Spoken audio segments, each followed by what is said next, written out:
In a recent video with the guys and I, we were playing some SWAT, and afterwards we talked amongst ourselves and came to the conclusion that we needed a tune-up in the way of our CQB kind of tactics and SOPs in the game. And we don't take this stuff super serious, but we do try to play it in a relatively authentic way because we enjoy the teamwork aspects that come as a result of doing so, and the overall knowledge transfer that happens whenever you have discussions about stuff like this. So we took some time off from gaming and enjoyed some time hanging out together and talking through some basic CQB stuff. If you guys aren't ready for a super sweaty tryhard milsim 15-ish minutes of content, then this video may not be for you. But if you want to learn a little bit about CQB and how it can be applied in games to have a good time with your buddies, stick around, you'll enjoy this one. I'm Controlled Pairs. I play the most immersive tactical shooters and combat sims in the world. This is Ground Branch. If the door handle's on the left side of the room, who do we think our number one man in the room should be? Should be just on the right. Right, because who's working the door handle? Person on the left. And if you're working the door handle, you can't go charging in and killing people because you're working the door handle, and you can only do one thing at a time. Right? All right, so if we know we're breaching from the left side of the door, we're entering from the right side of the door, the number one man's going to be the first man on the right side of the door. Who's the number two man? Second man on the right side. Correct. There's different schools of thoughts on this. Some people argue that you need to zipper and it should go left, right, left, right, left, right, all the way through on a split stack. I don't really give a shit. It doesn't really matter. They're equal in my mind, but for our purposes, we'll keep it simple and say everyone on the right side of the door enters, and then after they're all in, everyone on the left side of the door enters. We've talked through like ad nauseum in the past on like when to bang, when to frag, when to go explosive, when to go ballistic, when to go mechanical, when to go quiet. Basically, it's either a team leader call or it's a number one man call. And we already know who the number one is because he's the first man on the right side. Does that all make sense? Mm-hmm. Yep. Cool. And if we were like in VR or in real world or whatever, we would be able to use hand and arm signals to say, you know, ballistic versus explosive versus mechanical versus bang versus frag versus versus whatever, like all these different tools that we have at our disposal. Okay. So in this case, we'll say we're not compromised. So we want to go in quiet. So the breacher, who's on the left side of the door, will perform his breacher's assessment, take a look at the locking mechanism, take a look at the door, determine whether or not he thinks he's going to be able to work that doorknob, and that if it's locked, in this case, we know it's not locked, so he's going to be able to just open the door and throw it open. Once it's open, the method of clearance is determined by the number one man. We might come up here and say, hey, we're going hard and dynamic into this room, and then as soon as that door opens or when we're in front of it, we start taking rounds through the door. Obviously, our method of clearance is going to change. You know, like if there's a barricaded shooter deep in the hall spraying the doorway, we don't need to be like, well, guys, we plan to go dynamic, so we're just going to go dynamic, because then everyone dies, right? And that's less than ideal. So if Echo's the number one man, then it'll be up to Echo to determine how we're going to enter this room. He may choose to just go dynamic and flood the hallway. That's totally acceptable. Echo could also choose to step center and perform like a center check, or he could choose to pie and request a bang. Like there's a whole host of different options that could get the team into the room, but it's all up to Echo given the circumstances on the ground. I have a question. What's up? Actually. Go. So you got your 1 and 2 on the right side of the door. Yep. Do they both follow path of least resistance, or do they try to get they go left, right. alternating? Okay. All right. Always. So I'm technically 3-man since I'm opening the door. Correct. So I'm gonna follow 1, and 4 is gonna follow 2. That's correct, and it'll get us into a hallway. And remember, we're going to pretend like these first two doors in here don't exist, and we'll just talk through how to operate in a hallway. You want us to go dynamic? I just want to double. Yeah, I don't really care. I like a center check followed by dynamic because it gives you the chance to change your mind. And Define dynamic. Dynamic meaning like flood the room. So if we say like, if we say we're going hard or we're doing a hard clear or we're going dynamic, that means you are breaching that door hard and you are getting through the fatal funnel and you are flooding it rapidly. And the goal is to get as many barrels through the door as close to the same time as possible. So the number one and the number two man are sharing that doorway for a split second. Number one man's taking whatever corner he chooses to. Number two man's taking the opposite, but they're both getting the inside as fast as they can. All right, on you guys. There you go.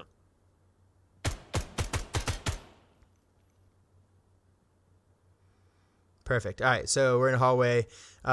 We ended up strong walling, right? So we have 2 left and 2 right. The opposite, or the other option would be what's called rolling T. Go ahead and close that door behind you guys. If we're going to roll T, that means we're going to have 2 up front, and then the other 2 would be in a file in the center of the room. So if you're the 3 and the 4 man, go ahead and get in a file in the center of the room. See, now we have deep coverage and we have left and right coverage, right? So it just depends on the situation, what makes sense. And you've got cross coverage and you've got center coverage. You can go back to a strong wall now. Beautiful.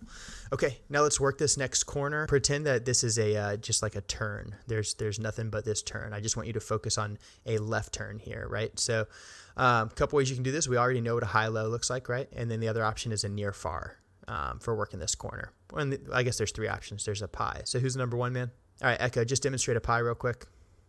So you can do a 1-person pie.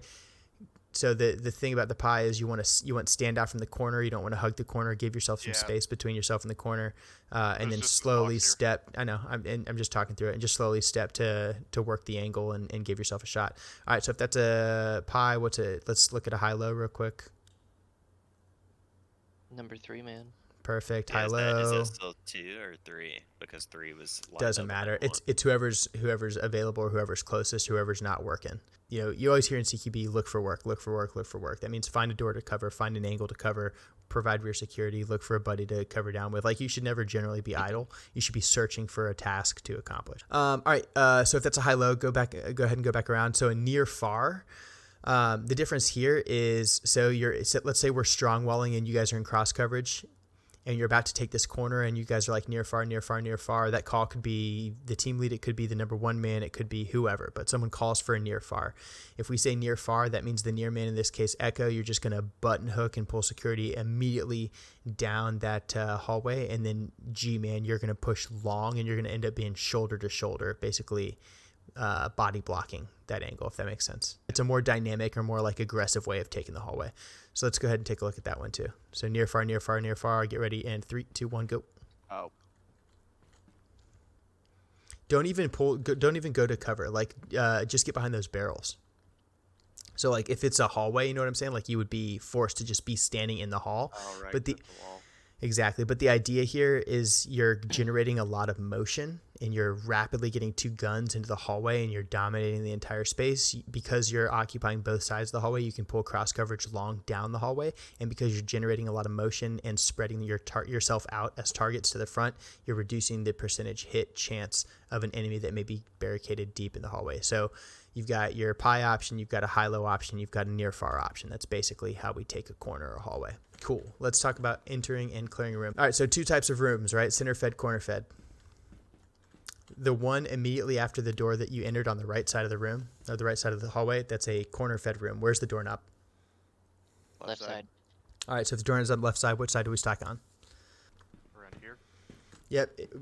Doorknobs left side, we stack left side. Ideally, we'd kind of want someone on the, if we could split stack to get like a tactical first peek, we would, but because there's no means of falling back, we don't want to put someone in that corner. It could put them at a disadvantage. It's a corner fed room. So if we have 2 basic types of rooms, center fed and corner fed rooms, which is an oversimplification of complex rooms, but 2 fundamental rules, right? So in a corner fed room, your number 1 man will take 1 wall and your number 2 man will take one wall. Your number 3 man will stop out of the fatal funnel between the number 1 man and the fatal funnel. The number 4 man will do the same thing on the opposite side. I realize like this is difficult to visualize, but just understand that if you're entering a corner fed room as the number 1 man, you get to choose whichever way you want to go. You're going to move to the first wall, collapsing your sector as you do it, and stop in that corner. If you're the number 2 man, you're taking the other wall, whatever the number 1 man didn't take, and you're stopping in that corner while collapsing your sector. If you're the number 3 man, go the opposite of the dude in front of you. If you're the number 4 man, go the opposite of the dude in front of you. We've already gotten a gunfight in this hallway, right? So we know we're compromised now. Now that we know that we're compromised, we've lost the element of surprise. We need to crank up violence of action, which means we're now prepping handhelds, right? Potentially changing our method of breach, maybe going explosive, maybe throwing bangs. So number 1 man's in charge. He gets to perform the kind of that initial assessment. He gets to request method of breach and any handhelds he wants. The only person who can trump the number 1 man is the team lead. So whoever's number 1 man, it's your door. You guys take it when you're ready. So if you're going to go put a breach on that door, good to go, but you have to have security. The number 1 man's probably your best security, but just understand the geometry of the area around you. You might need other people to perform local security for you. Now, when you're working on that door, you don't want to go stand dead center in the fatal funnel, ever, especially in ground branch where bullet pin can hurt you. You want to stand off to the side as much as you can. And then real world, your breacher's assessment would include visually scanning the perimeter of the door to the greatest extent that you can to try to identify the locations where the locking mechanisms are in place, and then deciding the best mechanism to breach. So like right now, like in this game, I think all the explosive charges are like water impulse charges. You'd want to like stand off to the side as best you can and then put that charge essentially in between where you see the door handle and the deadbolt and the door frame. And you'd want to do it like from as much kind of as an angle as you possibly could achieve, so you don't get hosed down by any small arms that comes to the door should you accidentally make noise. If we've got a charge on that door, usually like the last dude in this stack, like your number 3 or 4 man, would want to do that because it takes a long time to blow that charge, put the detonator down, untangle yourself from the non-electric shock tube that you just wrapped yourself with in nods, find your primary weapon, and get it back into action. So I would advise Echo to move to the rear of the stack and allow people with guns who can kill people to go in before you. All right, your stack. Go ahead and take it. All right, breach it.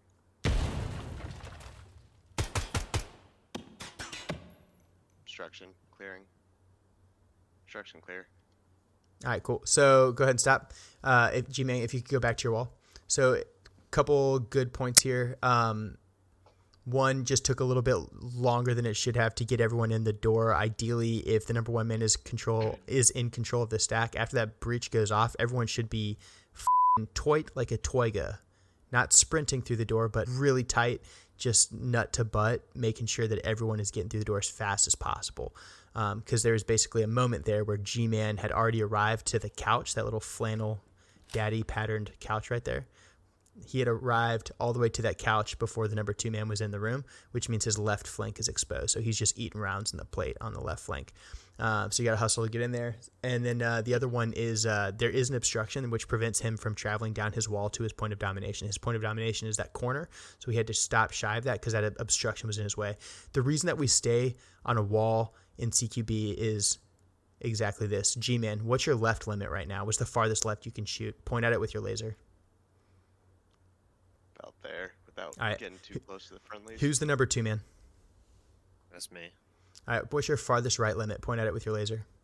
From right here, my POD. What's your farthest right limit before you can kill your friend? Point at it with your laser. All right, cool. Now, number 3 man, take like 2 steps into the center of the room. See the problem right here? This is why we stay on walls whenever we perform any sort of entry into rooms. So once you get into a room, left, right, left, right, left, right, move to your point of domination, stay on the wall, and avoid getting shot by your friends, because we all understand that our left and right limits are 1 meter off the barrel of the number 1 or the number 2 man who are at the apexes of the room. So that's how you avoid committing fratricide. That's why it's important that we understand where we are in the room and no one travels off of the walls until the room is declared clear. In this case, G-Man saw that he had an obstruction. He waited until the room had been partially cleared, and then once the 2 man had reached his point of domination, G-Man left the wall, moved around the obstruction, established an L, and that L allowed him to clear the dead space behind the barricade there in the center of the room. All right, so just like super common terminology without getting like crazy freaking lame. So this is an entrance. This is a dynamic entrance to the path of least resistance. This is a dynamic entrance with a button hook. This is a dynamic entrance with a center check into a button hook.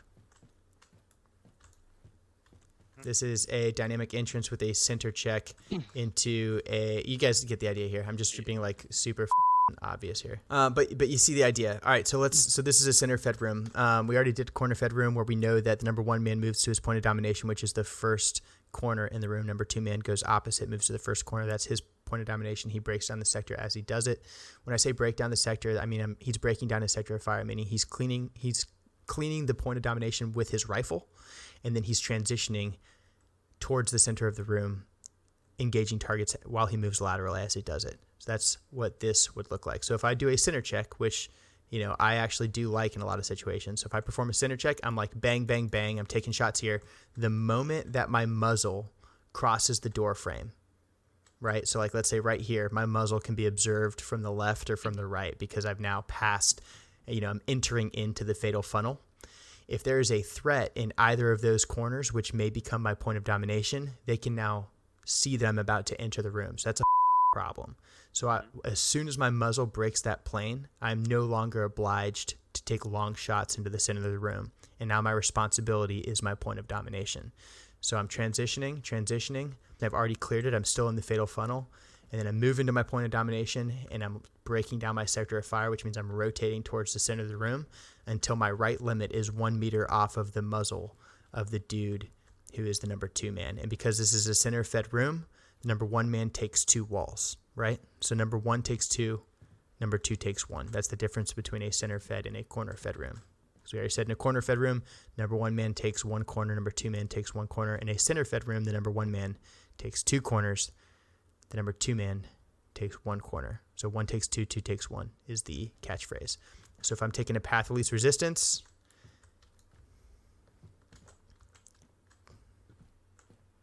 that's what it looks like, right? And if I'm taking a button hook,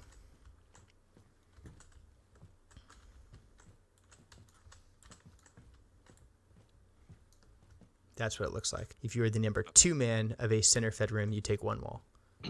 Just like this. So that's the number 2 man. Why would I do that? What's the difference there? What does that achieve in this room? L-shaped ambush. Correct. So if 1 takes 2 and 2 takes 1, we're in an L in the room. That means we can all shoot freely in the room without killing each other.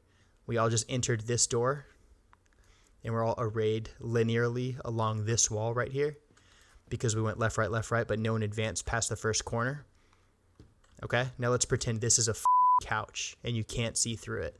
And some dick face is back here with a fucking Uzi ready to murder you. You can't see him, right? Now let's say 1 took 2 and 2 took 1. Someone move long. Now we have an L.